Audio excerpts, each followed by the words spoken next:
Hi viewers, கிரிக்கெட்லேயே Hardik Pandya என்ற பிளேயரை பற்றி தெரியாத ஆட்களே இருக்க மாட்டீங்க. அவரோட ஆரம்ப வாழ்க்கையை பற்றி தான் நம்ம இன்றைக்கி இந்த வீடியோவில் பார்க்க போகிறோம். ஹார்திக் பாண்டியா குஜராத்தில் சூரத் என்ற சிட்டியில் 1993 பிறக்கிறாரு. அவர் அப்பா பார்த்தீங்கன்னா சூரத்தில் ஒரு சின்ன கார் ஃபினான்ஸில் ஒர்க் பண்ணிட்டு வந்தார். ஹார்திக் பாண்டியாவுக்கு 5 வயசாக இருக்கும்போது அவர் அப்பா என்ன பண்ணார்னா கிரண் மோரோட அகாடமியில் சேர்த்து விடுறாரு. ஹார்திக் பாண்டியாவுக்கு படிப்பு மேலே பெருசாக இன்ட்ரெஸ்ட் இல்லாதனால முழு நேரமாகவே கிரிக்கெட் விளையாட ஆரம்பித்தார். 2013 மற்றும் 2014 பரோடா என்ற டீமுக்காண்டி விளையாண்டார். அப்போ ஹார்திக் பாண்டியா ஃபார்மில் இருந்ததை பார்த்து மும்பை இந்தியன்ஸ் அவரை 10 லட்சத்துக்கு ஏலத்தில் எடுக்கிறாங்க. Mumbai Indians versus Kolkata Knight Riders அணிக்கு எதிராக ஹார்திக் பாண்டியா 50 அடித்து man of the match award வாங்குறாரு. அப்போது சச்சின் டெண்டுல்கர் ஹார்திக் பாண்டியாவை கூப்பிட்டு இன்னும் 18 மாதங்களுக்குள்ளே நீ இந்தியன் டீமுக்காக ஆடுவேன்னு சொல்கிறாரு. அவர் சொன்ன 8 மாதத்தில் பார்த்தீங்கன்னா ஆஸ்திரேலியாவுக்கு எதிரான தொடரில் அவருக்கு வாய்ப்பு கிடைக்கிது. அறிமுகமான முதல் போட்டியிலேயே கிறிஸ்லினுக்கு எதிராக அவரோட முதல் விக்கெட் எடுக்கிறாரு. ஒரு நாள் தொடர் நியூசிலாந்துக்கு எதிரான ஒரு நாள் போட்டியில் சந்தீப் பட்டேல், மோஹித் சர்மா, கேஎல் ராகுலுக்கு பிறகு ஒரு நாள் தொடரில் அறிமுகமான முதல் போட்டியிலே player of the match award வாங்கிய 4வது இந்திய கிரிக்கெட் வீரர் என்ற பெருமை ஹார்திக் பாண்டியாவுக்கு கிடைக்குது. 2017 இந்தியா வெர்சஸ் இலங்கைக்கு எதிரான டெஸ்ட் தொடர்லையும் player of the match award வாங்குறாரு.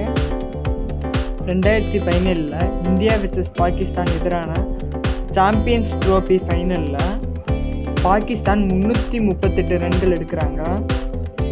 விராட் கோலி, ரோஹித் சர்மா, சிக்கர் தவன், MS தோனி போன்ற வீரர்கள் பாகிஸ்தானோட பந்து வீச்சு தாக்கு பிடிக்க முடியாமல் தன்னோட விக்கெட்டை இழக்கிறாங்க. அப்போது 7வது ஆளாக களமிறங்கின ஹார்திக் பாண்டியா 43 பாலில் 76 ரன் அடித்து 4 4 6 6ன்னு அடிக்கிறாரு. 176 ஸ்ட்ரைக் ரேட்டில் ஆடிக்கிற ஹார்திக் பாண்டியாவை ஜடேஜாவால் தேவையில்லாமல் ரன் அவுட் ஆகுறாரு. என்னதான் அந்த மேட்ச் இந்தியா தோத்தாலும் ஹார்திக் பாண்டியா ஆடின ஆட்டத்தை யாராலையும் மறக்க முடியாது. இப்படி நல்லா போயிட்டு இருந்த இவரோட கிரிக்கெட் கேரியர் 2019 கேள்விக்குறியாயிருக்கு. அப்படி என்னாச்சுன்னு பார்த்தீங்கன்னா காஃபி வித் கரண்ட்ன்ற ஷோவில் பெண்களுக்கு அகென்ஸ்டாக பேசிட்டாருன்றதுனால BCCI இந்தியன் டீம்லேருந்து நீக்கி வச்சிடறாங்க. அப்புறம் BCCIக்கு மன்னிப்பு கடிதம் எழுதி மறுபடியும் இந்தியன் டீமுக்கு வராரு. குறிப்பாக 2020 மற்றும் 2021 இவருக்கு நடந்த இன்ஜுரினால் சரியாக பவுலிங்கும் போட முடியல. 2021 இவரோட பேட்டிங் பர்ஃபார்மன்ஸும் பெருசாக இல்லாதனால மும்பை இந்தியன்ஸ் இவரை ரீட்டைன் பண்ணாமல் வர்றாங்க. இப்படியெல்லாம் இவரோட கிரிக்கெட் கேரியர் போயிட்டு இருக்கும்போது BCCIகிட்ட ஒரு கோரிக்கை வைக்கிறாரு. அது என்னன்னு பார்த்தீங்கன்னா, என்னைய இந்தியன் டீமில் எடுக்காதீங்க, நான் ஃபிட்னஸ்க்காக ஒர்க் பண்ண போகிறேன் அப்படின்னு சொல்கிறாரு.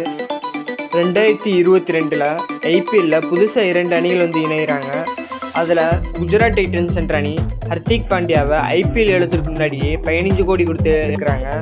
எடுத்தது மட்டும் இல்லாமல் அந்த அணியோட கேப்டனாகவும் நியமிக்கிறாங்க. 2022 IPLல பேட்டிங், பவுலிங், ஃபீல்டிங்கு வேறு லெவலில் விளையாடுறாங்க. முக்கியமாக கேப்டன்சி வேறு லெவலில் பண்ணுறாங்க. ஹார்திக் பாண்டியாவோட கேப்டன்சியில் குஜராத் டைட்டன்ஸ் அந்த வருஷத்தோட சாம்பியன்ஸும் ஆகுறாங்க. ஹார்திக் பாண்டியா லைஃப் ஸ்டோரி பார்க்குறப்போ திறமைக்கு எப்போவுமே மதிப்பு அதிகம்னு புரியுது. இந்த வீடியோ உங்களுக்கு பிடிச்சிருந்தா லைக் பண்ணுங்கள், ஷேர் பண்ணுங்கள், சப்ஸ்கிரைப் பண்ணுங்கள்.